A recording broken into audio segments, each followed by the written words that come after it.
आज 4 तारीख है। 4 तारीख को हम लोगों ने मस्जिदों के ऊपर के जो लाउडस्पीकर है वो बंद करने के लिए सरकार को विनती की थी।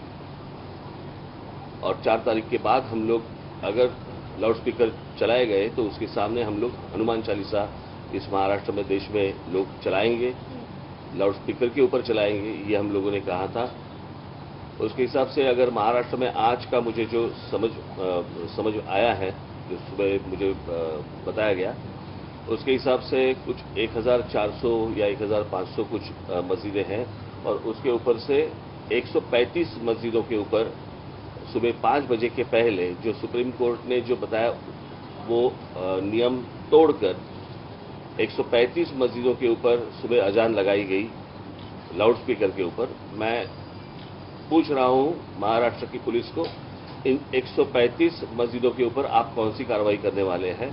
आप हमारे कार्यकर्ताओं को पकड़ रहे हैं और इनके ऊपर कौन सी कार्रवाई कर रहे हैं? आपको मैं बता दूं कि ये एक दिन का आंदोलन नहीं है, ये जारी रहेगा। और इसके बाद भी जहां जहां पे ये जो सुप्रीम कोर्ट ने डेसिबल का जो नियम बताया है, मैंने आपको बताया कि सुप्रीम कोर्ट ने जो बताया है कि 45 से 55 तक डेसिबल होना चाहिए लाउडस्पीकर का। 45 से 55 डेसिबल का लाउडस्पीकर होना चाहिए। इसका मतलब है हमारे घर में हम लोग जो मिक्सर लगाते हैं, ग्राइंडर मिक्सर जो लगाते हैं, उसका जो आवाज रहता है उतना आवाज। अगर इसके आगे जाएंगे तो उनके ऊपर कार्रवाई होनी चाहिए, ये सुप्रीम कोर्ट ने कहा है। मैं देख रहा हूं कि कार्रवाई हो रही है नहीं हो रही है, होगी या नहीं होगी, या सिर्फ हमारे ऊपर होगी। हम इस देश में महाराष्ट्र में शांतता चाहते हैं, कोई दंगा फसाद नहीं चाहते। हम सिर्फ चाहते हैं कि जैसे मस्जिदों के ऊपर है, अगर इलीगली अगर मंदिरों के ऊपर भी होगा वो भी निकालो आप। ये विषय सामाजिक है, ये धार्मिक विषय नहीं है, ये पहले समझ लो आप। और उसके हिसाब से मुझे लगता है किसी भी सरकार को, इस देश में किसी भी राज्य सरकार को या वहां की पुलिस को इस तरह की एक्शन उनको लेनी चाहिए। अगर आप सुप्रीम कोर्ट का अगर आप कंटेम्प्ट ऑफ कोर्ट कर रहे हो तो सुप्रीम कोर्ट इसके आगे क्या करने वाली है ये भी मुझे देखना है। कि एक बार फैसला सुना देती है आप, और फैसला सुनाने के बाद अगर नीचे जो सरकारें हैं वो उसका इम्प्लीमेंटेशन अगर नहीं कर रहे हैं तो फिर फायदा क्या है सुप्रीम कोर्ट का? सुप्रीम कोर्ट का डिसीजन है, डिसीजन के बाद अगर सरकारें नहीं मानती तो क्या करेंगे आगे? और जब निवेदन की भाषा जब नहीं समझ में आती तब आंदोलन की भाषा शुरू हो जाती है।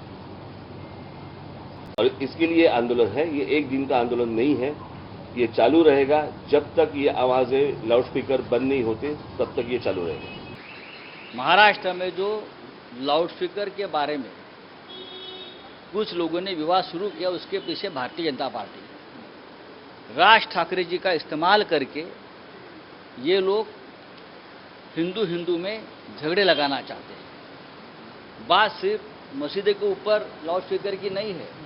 आज महाराष्ट्र के बहुत से जो मंदिर है बड़े, जहां हजारों लाखों श्रद्धालु जाते हैं सुबह की आरती के लिए, जहां हम काकड़ आरती कहते हैं, इसके लिए मंदिर में बहुत कम लोगों को प्रवेश मिलता है, लेकिन बाहर आजू बाजू के गांव में हजारों लोग उस आरती के आनंद लेने के लिए जागते हैं, उठते हैं। आज वो सभी शिरडी हो, त्र्यंबकेश्वर हो और बड़े बड़े मंदिर हो, अष्टविनायक हो, ऐसे सैकड़ों मंदिर के ऊपर आज लाउड स्पीकर से हम आरती नहीं सुना सके। ये सबके लिए, हिंदुओं के लिए दुख की बात है, श्रद्धालुओं के दुख की बात है। और उसके बारे में सभी लोगों ने अपनी नाराजगी जताई है। बात सिर्फ मस्जिद और मंदिर का नहीं है, बात सिर्फ चर्च या मस्जिद का नहीं है, ये सभी प्रार्थना घरों का है। निर्णय सबके लिए एक होता है, सुप्रीम कोर्ट का जो निर्णय होता है, अगर सबको पालन करना है तो उसमें हमारे मंदिरों को भी उसका खामियाजा भुगतना पड़ रहा है और पूरे देश में अब यही हो रहा है। आज जिस तरह से हमारे मंदिरों के ऊपर से ये आरती लोगों को सुनने नहीं आई, लोग हजारों लोग जमाते शिरडी के परिसर में या त्र्यंबकेश्वर में, जो ज्योतिर्लिंग है महत्वपूर्ण, तो हमारे लिए, हिंदुओं के लिए काला दिन मैं मानता हूँ। इस इतिहास में कभी नहीं हुआ था, लेकिन भारतीय जनता पार्टी ने जिस प्रकार की राजनीति राज ठाकरे जी के साथ शुरू की है, उसके लिए हिंदुओं के लिए काला दिन।